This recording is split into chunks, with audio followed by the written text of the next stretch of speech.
गोटी पोलीस स्टेशनचे पीआय गोटी पोलीस स्टेशनचे पीआय आदरणीय पाटील सरांना विनंती आहे. पाणी वाचून जगवतो, तुम्ही जगा. तुम्हाला 1 लाख रुपये पगार आहे, आम्हाला पगार नाहीये, तरी आम्ही जगतो. आणि तुम्हाला खूप गाळाचा भत्ता भेटतो. तुम्ही तिकडे फ्लॅटमध्ये राहता. परवा दिवशी अतिशय विनाशमय निंदनीय गोष्ट ताकेजी आपल्या विद्यालयात घडली, त्याचा मी आपल्या सर्वांच्या वतीनं संस्थेच्या वतीनं जाहीर तीव्र असा निषेध करतो. आणि ही जी दुर्दैवी घटना घेतलेली आहे संबंधित शिक्षकांवरती, निलंबनानंतर आम्ही आता बडतर्फीची कारवाई सुद्धा आज केलेली आहे. त्या दोन्ही शिक्षकांना बडतर्फीचे आदेश आज शिक्षणाधिकाऱ्यांना दिलेले आहेत आणि आज आम्ही विद्यालयाच्या मुख्याध्यापकांना ते सुपूर्द केलेले आहेत. आज शिक्षक पालक मेळावा जो झाला त्यामध्ये सगळ्यांच्या अतिशय तीव्र अशा भावना होत्या. सगळ्यांच्या भावनेशी आम्ही समरस आहोत.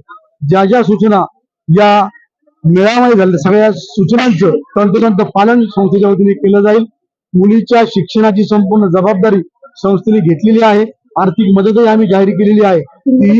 ती मदत आम्ही 15 लाख रुपयाची संस्थेच्या वतीने जाहीर केली. ती लवकरात लवकर मुलीच्या खात्यावरती वर्ग करण्याची सुद्धा आम्ही काळजी घेऊ आणि लवकरात लवकर ती मदत आम्ही सुपूर्द करू. मी पुन्हा एकदा या विद्यालयाच्या सर्व पालकांना नम्रपणे विनंती करतो की आपल्या मुलांना शाळेत पाठवा.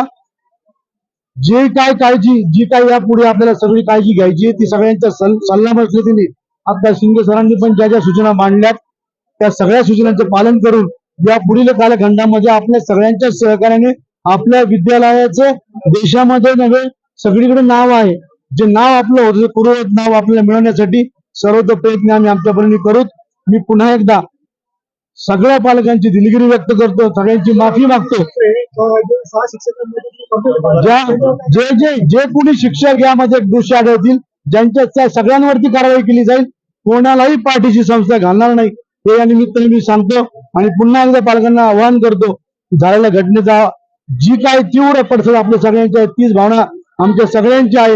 आम्ही सर्वजण त्या मुलीसोबत आहोत, आपल्या सगळ्यांजवळ आहोत. सगळ्या पालकांची संरक्षणाची जबाबदारी आपल्या सगळ्यांच्या सहकार्याने या पुढील काळात घेण्यासाठी आम्ही सर्वतोपरी प्रयत्न करू ही ज्या निमित्ताने सांगतो. माझं नाव शिक्षकांच्या बद्दल ज्या ज्या भावना त्या ज्या ज्या अपेक्षा पालकांनी व्यक्त केल्यात इथे राहण्यापासून ते शिकवण्यापर्यंत या सगळ्यांचा मोह आपला आता सगळ्या मीटिंग झालेला आहे. या सगळ्याची काळजी घेऊन एक आचारसंहिता आदर्श आचारसंहिता निर्माण करून आम्ही आमच्या मुख्याध्यापकांना ती तात्काळ पाठवण्याची व्यवस्था करतो. त्याचं काय आचारसंहिता लावली याच सुद्धा फलक किंवा एक कॉपी ऑफिस मध्ये लावण्यात येईल जेणेकरून ती पालकांना सुद्धा पाहता येईल.